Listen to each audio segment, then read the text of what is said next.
the gentleman from South Carolina.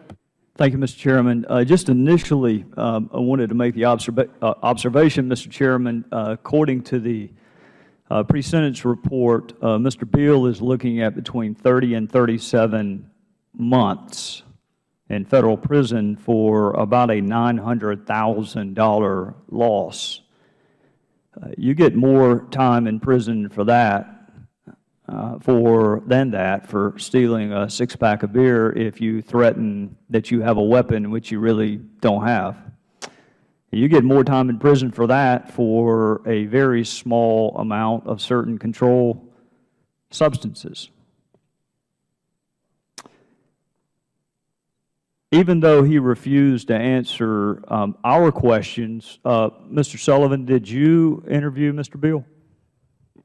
My staff did, sir. Did you advise him of his Fifth Amendment right? At the time of the interview with him, it was with counsel, it was in the U.S. Attorney's Office or proffer, and that was not necessary. Per written agreement, he would cooperate with us. All right, so you had an agreement with him that he would cooperate. Did that agreement also include that he would cooperate with other entities that were investigating wrongdoing? At the time, the agreement was the proffer meeting, and it was up to the U.S. Attorney whether he would accept it or not. So it was a limited agreement. He's getting a 3-level reduction in his guideline range for cooperation. That's super acceptance of responsibility. And yet this morning, he wouldn't answer a single one of Chairman Iss's questions. So I guess my question is anyone going to go before the district court judge and make sure he or she knows that Mr. Beal wouldn't even answer this branch of government's questions? He answered I mean, you can't plead guilty without waiving your Fifth Amendment privilege. So he waived it for the judge, and he waived it for the executive branch when you wanted to talk to him or when the U.S. Attorney wanted to talk to him, but he wouldn't waive it for Darrell Issa when he wanted to talk to him. Well, can I rest assured that the sentencing judge will be made aware of that? Well, what we will do, Mr. Gowdy, is we will brief the U.S. Attorney, AUSA, on the case, and we'll bring your concerns forward to the U.S. Attorney assigned to the case. Yeah, I just find it stunning that you would want to avail yourself of the maximum departure from the guidelines that you can get for acceptance of responsibility and still sit here and not answer a single solitary question from a co-equal branch of government. Ms. Maloney asked a question that I thought was an extremely good question. Actually, she asked a bunch of really good questions, but I never heard an answer to this one. Is there a policy or procedure in place to investigate conflicts of interest between those who approve bonuses and those who receive bonuses? Not all at once.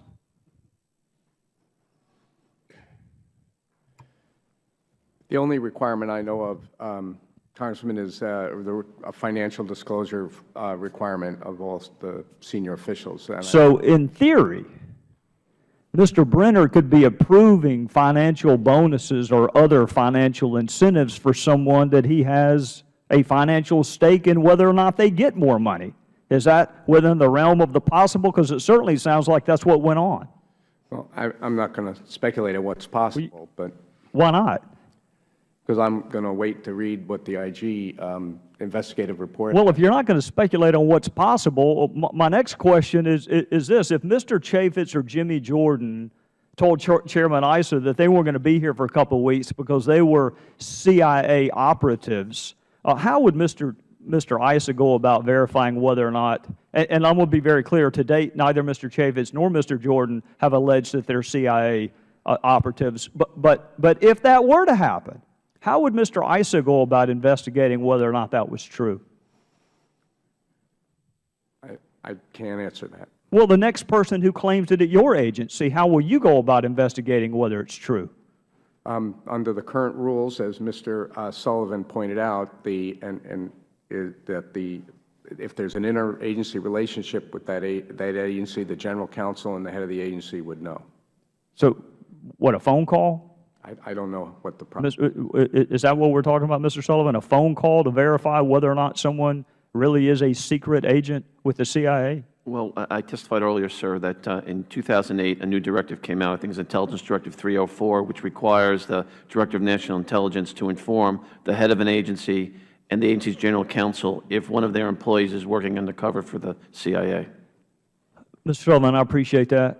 And it really doesn't matter whether you're a new earth guy or an old earth guy, but 2008 just seems a little late to be figuring out that with one phone call you can decide whether or not someone who's claiming to be a spy and traveling first class and racking up $900,000 in unwarranted compensation really does work for another agency. I mean, look, I understand technology has progressed a lot. 2008 just seems a little late for us to figure that out.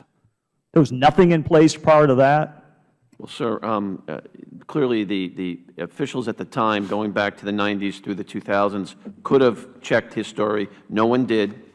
It took us in the IG about a week, using our contacts at the CIA, to positively confirm he had absolutely no relationship with the CIA. We were able to determine early on he's never had a security clearance. So right now, I mean, and when he was an employee, he was not allowed to see classified material because there was no security clearance on file with the EPA Office of Security. I thank the gentleman. I just want to hear one more time. Since 2008, the head of each agency is given a list of anyone who is a clandestine agent working under their cover. That's my understanding, Mr. Chairman, from Intelligence Directive 304. It's on the Internet, and it pretty much explains that the requirement of the Director of National Intelligence and the CIA to inform executive branch agencies. So Secretary Clinton would know everyone at the State Department, and her deputy would know everyone who was CIA implant. The EPA directors, each of them, or administrators, each would have been given this information. So if the administrator had even one person who was embedded, they would know that. We don't need to know if they have one, but if any agency had an embedded CIA person, they would have, in fact, had a list, and he would not have been on it since 2008. That's right. That's my understanding, Mr. Chairman. Well, I share with the gentleman from South Carolina his outrage, but 2008 was a long time ago, too. I seem to remember George W. Bush was president then. I defer to the Chairman's recollection. With that, we go to the gentleman from Maryland. Dawkins, I understand that Mr. Beal's fraud